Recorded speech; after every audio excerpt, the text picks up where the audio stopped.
Hey guys, this is how to fix Capitec Bank app not working. So guys, watch till the end as I discuss multiple solutions, and for Apple users, I will show a step-by-step guide on the screen on the left side. So first solution, just simply go for the Google Play Store into your device, and after that, just simply go for the search at the bottom and go for the top and search for the Capitec app. And now from here, just simply tap on it. And when there is an update, instead of open, you should be able to see here update, guys.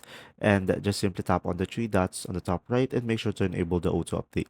Now for the second solution, just simply go to the settings into your device and just simply scroll down and try to find the apps.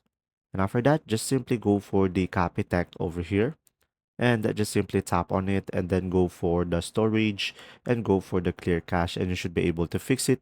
But if you still have issues, just simply go back over here and try tapping on clear data and tap on OK, and you should be able to reset the app.